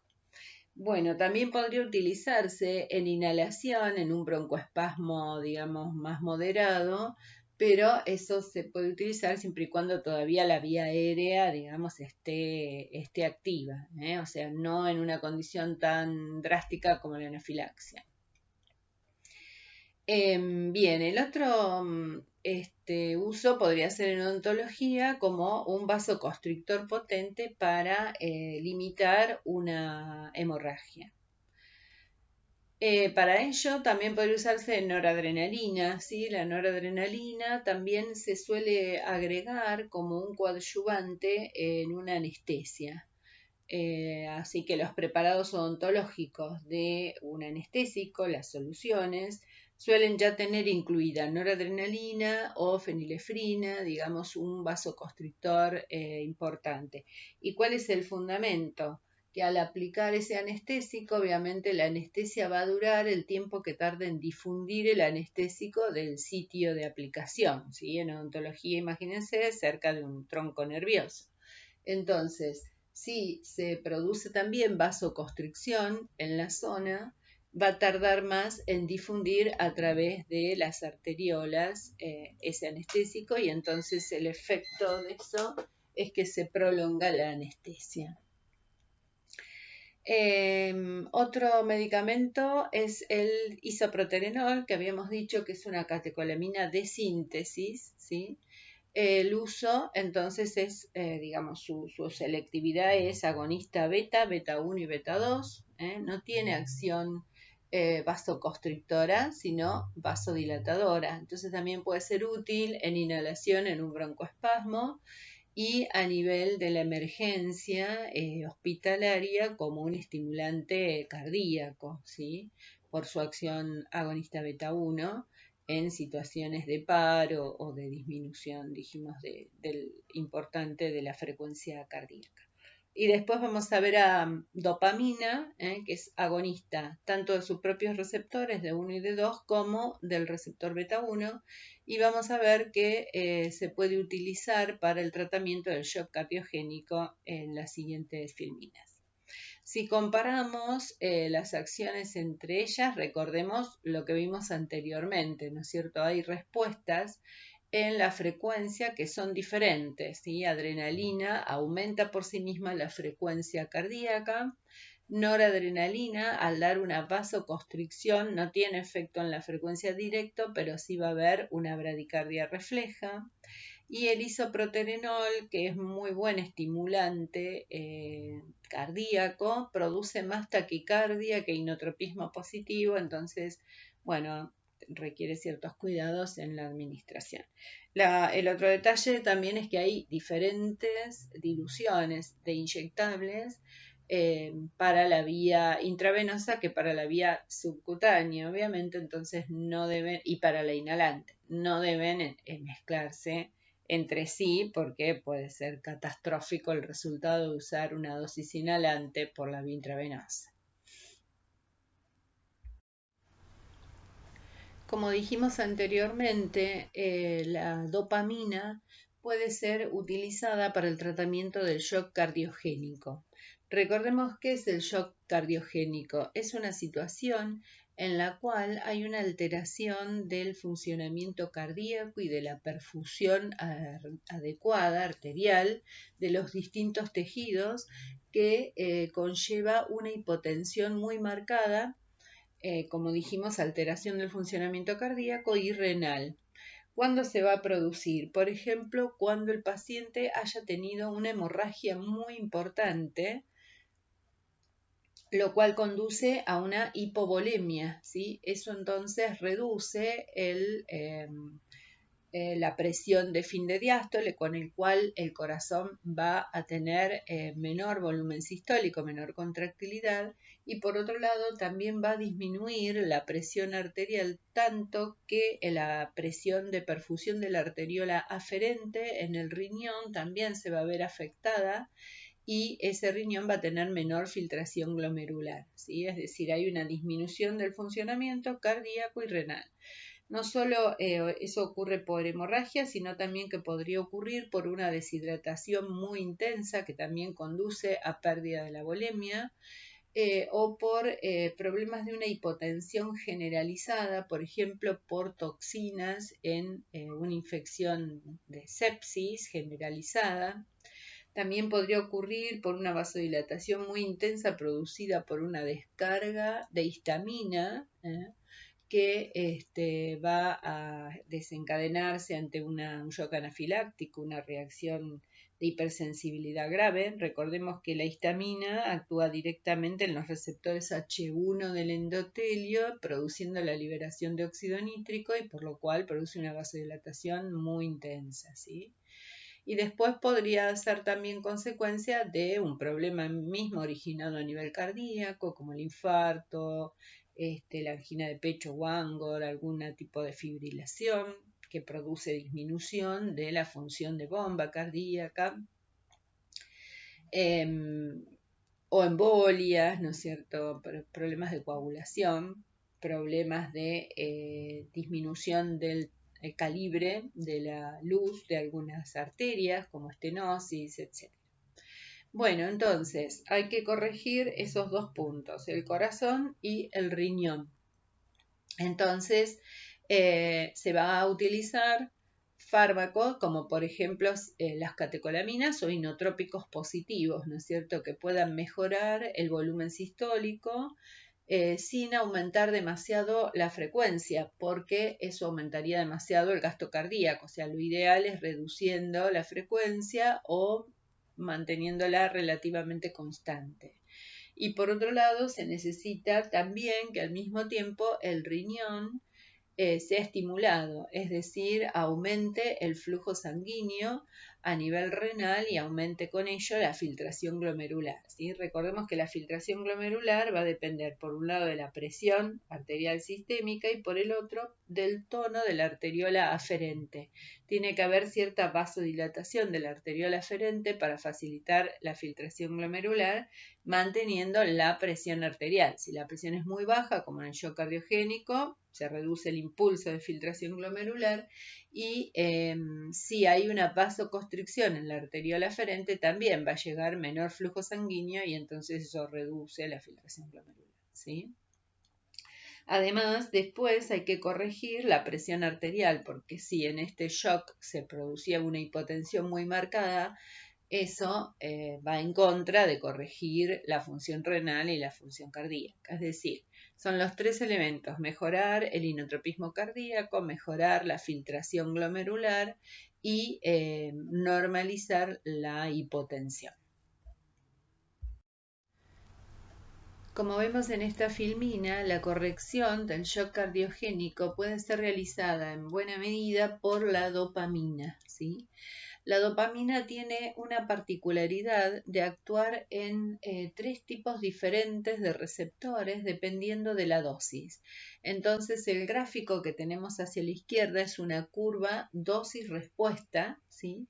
En donde podemos ver en el eje de las X la dosis de dopamina, o en este caso está indicada la concentración plasmática que se alcanza, ¿sí? Obviamente al agregar determinadas dosis. Y vemos que para cada una de ellas se desencadena una curva con aspecto de sigmoidea, ¿sí? Eso ocurre cuando la concentración plasmática de dopamina, en este caso, está indicada en general en escala logarítmica, y a su vez esa sigmoidea lo que nos indica es que a muy bajas concentraciones de un fármaco, por ejemplo en la curva verde, no hay nada de efecto. Si aumentamos la dosis o la concentración plasmática, en este caso, aumenta abruptamente y llega un momento en que el efecto alcanza su máximo, ¿sí? ¿Por qué tenemos tres curvas? Porque corresponden a tres tipos de efectos diferentes mediados por tres tipos de receptores diferentes. El que se encuentra más hacia la izquierda, vemos que hay una línea horizontal en el 50% del efecto, en la mitad de la curva, ¿no es cierto?, a partir de la cual podemos descender y extrapolar la concentración que produce ese efecto del 50%, ¿sí? A eso lo llamamos concentración efectiva 50. Y podemos ver entonces que la curva verde es la que tiene menor concentración efectiva 50, 0,3 microgramos por mililitro. Esa curva corresponde a la activación de los receptores de 1 de la dopamina, que son receptores acoplados a la proteína GS, o sea, la vía del AMP cíclico, y están presentes fundamentalmente en la arteriola aferente del riñón. Es decir, que va a producir la dopamina una vasodilatación a nivel renal, con lo cual va a facilitar la filtración glomerular y la diuresis. Si elevamos un poco más las concentraciones, alcanzando una concentración efectiva 50 de 0,7 microgramos por mililitros, allí ya la dopamina no solo va a actuar en los receptores de 1, sino también va a empezar a actuar en los receptores beta 1 cardíacos, es decir, en receptores adrenérgicos, con lo cual va a aumentar el inotropismo. Dopamina actúa en una forma, digamos, relativamente selectiva, más en la parte inotrópica que en la cronotrópica, ¿sí? Es decir, que no afecta tanto la frecuencia, produce un buen inotropismo y mejora de la función cardíaca, acompañado del efecto vasodilatador dado por D1. Y finalmente, si se aumenta un poquito más la dosis para alcanzar una concentración plasmática media de 1 microgramo por mililitro, podemos pasar a la curva roja, en la cual se observa cómo la dopamina actúa en otra función, que es en los receptores alfa 1 adrenérgicos de los vasos. Es decir, que a dosis más altas puede dar cierta vasoconstricción que ayuda a recuperar la presión arterial de la hipotensión, ¿sí? Es decir, que si nosotros vemos también incluso líneas verticales, por ejemplo, veamos la línea vertical correspondiente a la curva azul, ¿sí?, y nos movemos hacia arriba y hacia abajo, podemos ver que cuando alcanzamos el 50% de la estimulación de los receptores B1 aproximadamente, también ya se obtiene casi un 80% del efecto de 1, o sea que se sigue manteniendo la vasodilatación y empezamos a obtener cierta recuperación de la hipotensión a través de la estimulación de los alfa-1, ¿sí? O sea, los tres efectos se van a dar en simultáneo y ajustando la dosis se puede obtener más de un efecto que del otro. Lo importante entonces en el tratamiento es iniciarlo con dosis baja para corregir primero la función renal e ir elevándola para que gradualmente se corrija la función cardíaca, mejorando el inotropismo y finalmente se corrija la presión arterial. Si se hiciera en otro orden, es decir, si se inicia con dosis muy alta, puede haber un riesgo porque va a haber una elevación de la presión sin que haya una buena función renal, con lo cual eso es malo para el paciente, o sea, no corrige el estado, sino que lo agrava. ¿Sí? Así que en el dibujo, en la representación, ahí tenemos también la acción en los distintos niveles, ¿sí? Entonces, la acción D1 o DA1, como dice ahí, de dopamina del flujo renal, sería la primera, acompañado después de la acción inotrópica positiva en beta 1 y finalmente a más alta dosis la acción vasoconstrictora, para la cual incluso se pueden agregar para sumar efecto en cada uno de esos efectos de la dopamina, se le pueden agregar otros fármacos. Lo más común es que se le agregue dobutamina, que como vemos allí es un agonista más de los receptores beta 1 que de los beta 2 y que de los alfa. Es decir, va a estar sumando efecto inotrópico positivo a nivel cardíaco, ¿sí? Entonces, en general es esa dupla lo que se usa, dopamina, dobutamina. Y al final, bueno, si no se consiguió normalizar todavía la hipotensión, se le puede adicionar noradrenalina o adrenalina, que sobre todo noradrenalina va a tener más acción en alfa.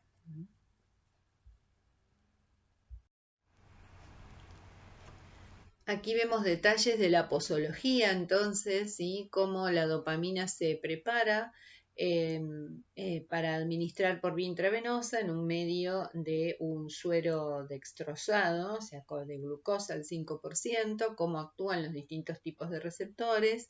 Y bueno, una aclaración es que en toda la materia no se tiene que aprender de memoria las dosis, los números, ¿sí? Porque eso está en tablas y se busca en el momento de utilizarlo. Simplemente lo tienen a nivel informativo, pero sí es importante saber qué fármacos, cómo se utiliza, cuál es la vía, cómo se va variando la dosis y por qué en los distintos tipos de receptores. Bueno, y aquí también lo que agregamos es un esquema de un loop presión-volumen cardíaco, ¿sí? Que nos muestra cómo se va desplazando ese rulo, ese loop a la derecha cuando se va produciendo una cierta relajación o dilatación, mejor dicho, del corazón porque tiene un más alto volumen residual y como un inotrópico positivo corre la curva hacia la izquierda, ¿sí? Por eso vemos las pendientes que nos marcan elevación de la inotropía cuando se desplaza hacia la izquierda. ¿Por qué? Porque ha producido un mayor volumen sistólico y entonces el volumen residual cae. Bueno, eso es para que vayan recordando los gráficos que vieron en fisiología y fisiopatología y que retomaremos más adelante cuando veamos con más detalle la farmacología cardiovascular. Otro uso que tienen los agonistas es, dijimos, corregir la hipotensión, ¿sí? Dentro de eso, en este shock se puede corregir la hipotensión y también en otras situaciones. Cuando la hipotensión es algo transitorio, en general no se corrige. ¿Por qué? Porque la corrección podría hacerse con agonistas alfa-adrenérgicos como noradrenalina, fenilefrina, etilefrina, ¿sí? Pero de ellos, bueno, noradrenalina es la más inestable para administrarla, obviamente porque es catecolamina, tendría que ser en forma de solución, o sea que es solo un uso hospitalario. Pero fenilefrina y etilefrina se pueden formular, no son catecoles, son agonistas alfa, un poco más estables a la degradación, se pueden formular en gotas o eventualmente en comprimidos, ¿sí? La fenilefrina se formula en comprimidos. El tema es que cuando se administra un agente vasoconstrictor, suele haber una bradicardia refleja y entonces el organismo produce una compensación, con lo cual los efectos de los vasoconstrictores no son muy estables en el organismo para normalizar la presión arterial y además hay mucha variedad y es necesario ajustar la dosis para que no haya un exceso y evitar sobre todo esos efectos reflejos. Entonces, en general, si un paciente tiene hipotensión, lo mejor es corregir la volemia, es decir, que retenga más líquido, para lo cual suele darse una solución de cloruro de sodio fisiológica, por ejemplo, al 0,85% para beber. De esa manera restaura la presión por volemia y no por vasoconstricción. Eso es lo mejor. Solamente en casos contados donde la hipotensión es muy marcada o muy frecuente y bajo control médico podría utilizarse un agonista alfa. Bueno, para terminar esta primera parte general del uso de drogas con acción en el sistema simpático noradrenérgico, vamos a mencionar este concepto del falso transmisor, que en general está incluido en los libros y que hace referencia a algún tipo de interacción que se puede producir. Como ustedes recuerdan, habíamos dicho que la noradrenalina es metabolizada, ¿sí?, en el axón a partir de una enzima que es la monoaminooxidasa, ¿sí?, que se encuentra en el citosol de la fibra presináptica, asociada del lado externo de la mitocondria y por lo tanto está disponible para degradar parte de la noradrenalina que circule a través del citosol antes de ser captada por las vesículas. La acción de la MAO es escasa en esa ubicación, ¿no es cierto?, y metabolizará una pequeña fracción. Sin embargo, existe MAO en otros tejidos. Fundamentalmente, existe gran concentración de la monoaminooxidasa en el intestino, en las microvellosidades intestinales. Y entonces allí va a estar disponible para el metabolismo de las aminas que se puedan ingerir junto con la alimentación. La MAO, que está disponible tanto en el intestino como en el interior de los axones simpáticos, es la isoenzima MAO-A. Vamos a ver más adelante en sistema nervioso central que existe una isoenzima MAO-B en el cuerpo estriado a nivel del control motor. Pero por ahora nos quedamos o vamos a hablar de la MAO-A. Entonces, por ejemplo, cuando se ingiere un alimento rico en tiramina, ¿sí?, que es un alimento fermentado, por ejemplo, cervezas, quesos, etc., hay una metabolización inicial importante en el intestino que desamina a ese componente y entonces la cantidad de tiramina que se va a absorber en el organismo es baja. Sin embargo, podría ocurrir que esa MAO esté inhibida por algún medicamento. Como dijimos, hay pocos ya en el mercado, pero existe una inhibición de la MAO por moclobemida, tranilcipromina, pargilina, etc. En esas condiciones también puede estar inhibida la monoaminooxidasa a nivel intestinal. Si se absorbe tiramina en cantidades moderadas, que sería con una alimentación pobre en tiramina, bueno, esa tiramina puede pasar a incorporarse a la neurona y formar parte del metabolismo, es decir, ser sustrato de las mismas enzimas del metabolismo de la noradrenalina y de esa manera dar octopamina. ¿Sí? Lo habíamos visto en las vías de metabolismo del seminario de neurotransmisión. La octopamina podría reemplazar en las vesículas parte de la noradrenalina y de esa manera cuando se libera, la octopamina es mucho menos efectiva que la noradrenalina y entonces eso conduciría a un menor estimulación noradrenérgica, por ejemplo, en los vasos, o sea, a una leve hipotensión. ¿Sí? De hecho, en el inicio había algunos IMAO que se utilizaban como hipotensores, ¿sí? Pero a partir del uso de esa medicación surgieron varios reportes en los cuales lo que ocurría era lo contrario, ¿sí? Eran picos hipertensivos y eso podía ser riesgoso para un paciente hipertenso, ¿sí? ¿Y cuándo se daban esos picos hipertensivos? Cuando la ingesta de alimentos ricos en tiraminas era importante, ¿sí? Entonces surgió la otra explicación, que si el alimento fermentado tiene grandes cantidades de tiramina y la MAO intestinal está inhibida, la absorción de tiramina pasa a ser de muy grandes cantidades.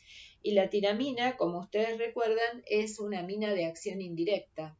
Es decir, que va a ingresar a los axones masivamente, va a liberar noradrenalina masivamente y esta es la encargada de generar el efecto de crisis hipertensiva.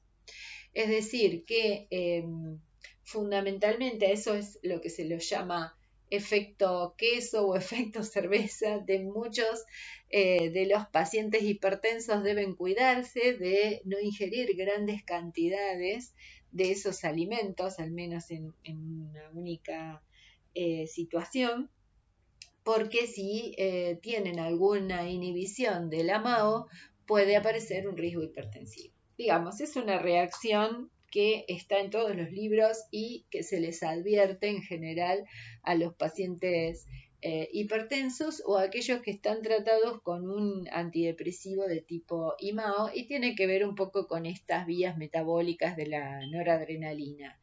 Diríamos que ahora la incidencia de que aparezca este efecto adverso no es tan grande, pero muchas veces van a encontrar la advertencia en mucha de la bibliografía y entonces, bueno, la explicamos.